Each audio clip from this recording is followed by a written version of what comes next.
Welcome to the new MMR Trains and More YouTube channel.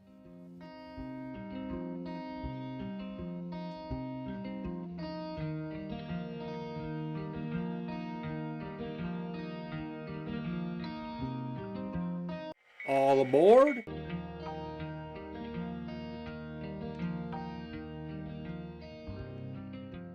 Hello YouTube, Mark here, MMR Trains and More.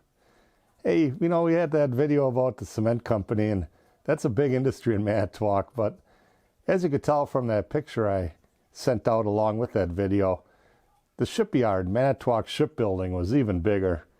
And when we're talking about an HO scale layout, it could be its own layout, that peninsula in Manitowoc. So how to sort of incorporate some car loadings on that property, trying to figure out how to build large structures into the backdrop.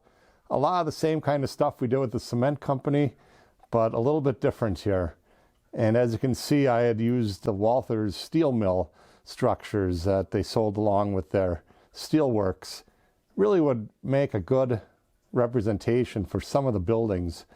The picture also makes it obvious that there were tons of smaller buildings on this property, and that's all wonderful, but knowing that the Soo Line main went kind of through the middle of the property and that there were structures kind of in the way of like model railroad operations, basic uncoupling and picking up, setting out cars, reading car numbers. So trying to keep it fairly simple for our operators was the number one goal.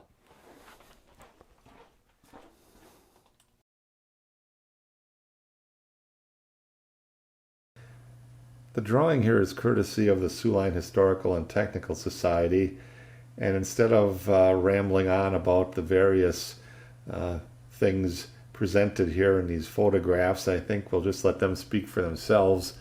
My dad was interested in boats and trains, obviously, and that's probably where I got my interest from.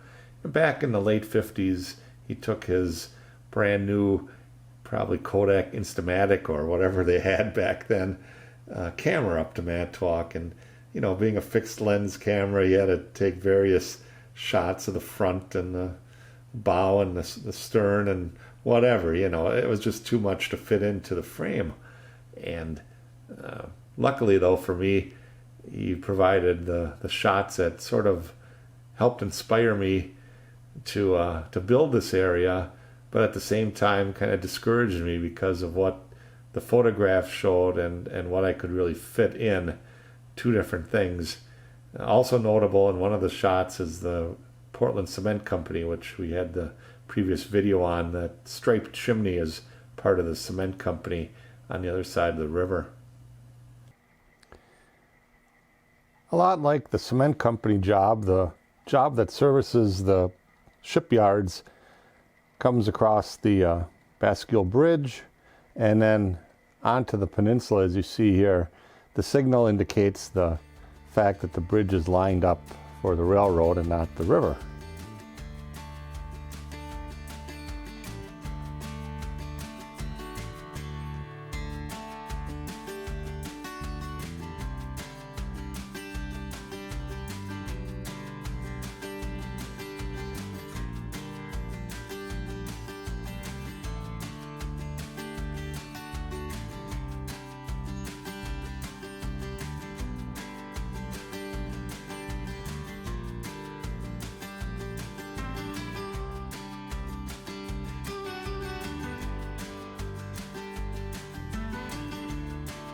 I left a track right along the aisle to represent loadings that would be on a structure that would be actually in the aisle.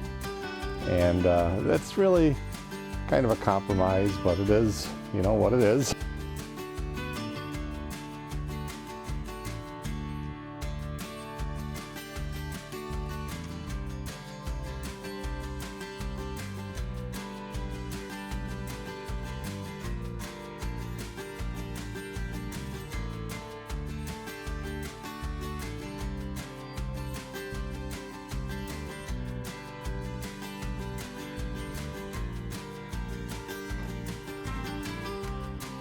And we got a couple of cars for the inbound track and various other buildings. We have this load of plate steel, which will be set out in Building B.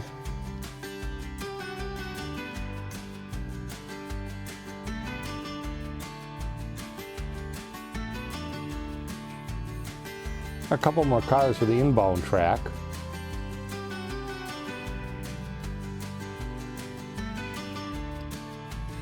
One of the areas that just isn't working for me really is the storehouse area, or this staging area for the gantry cranes.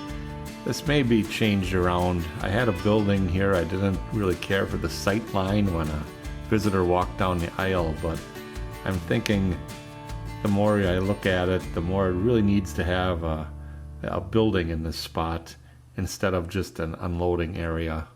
And it won't be too hard to incorporate that. So here's another quick view of the area with the old cell phone, where that truck trailer is spotted, that loading area, if you will.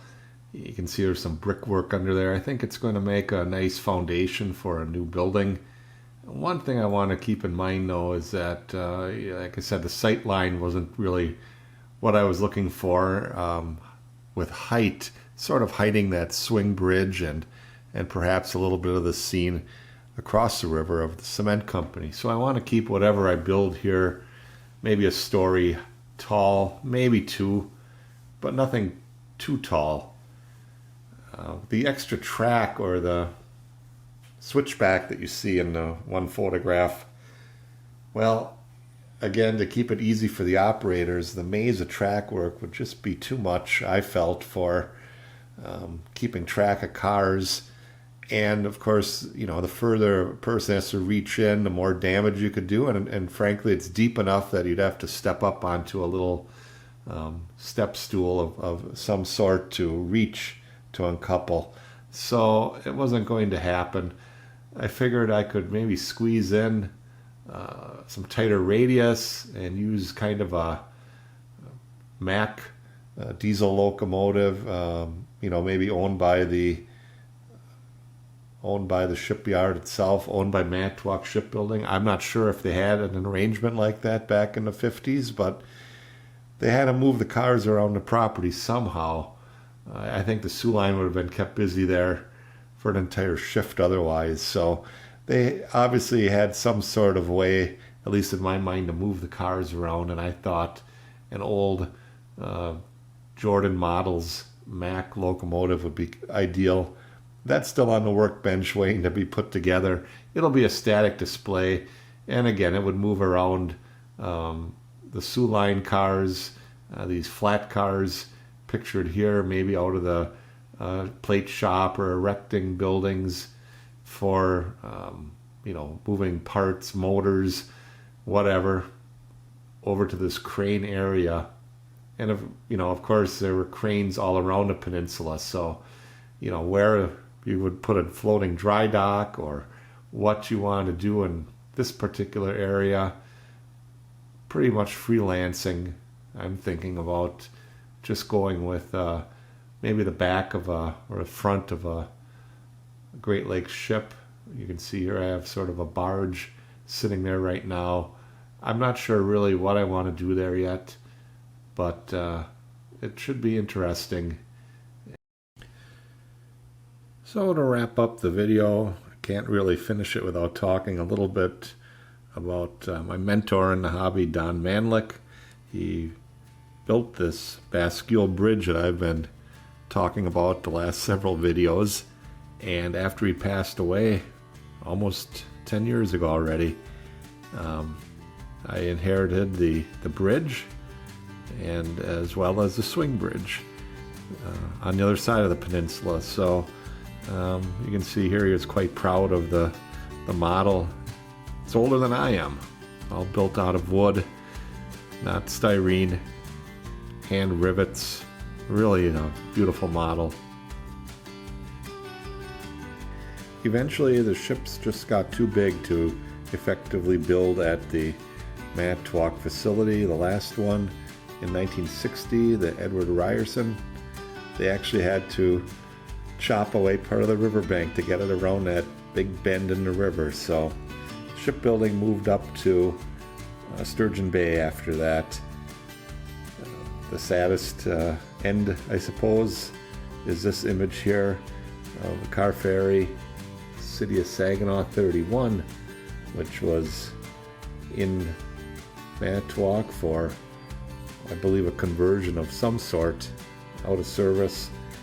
It caught on fire in the early 1970s. That just languished around the property.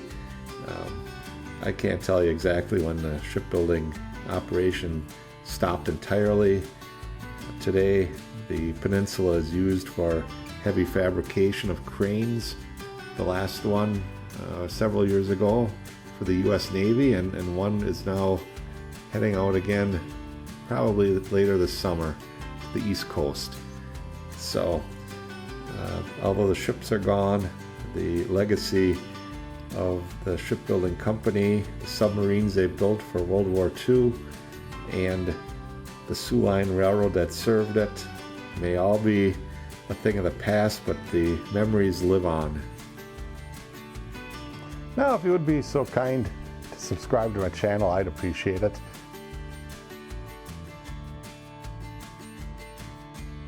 Thank you for tuning in today, and we'll see you down the rails.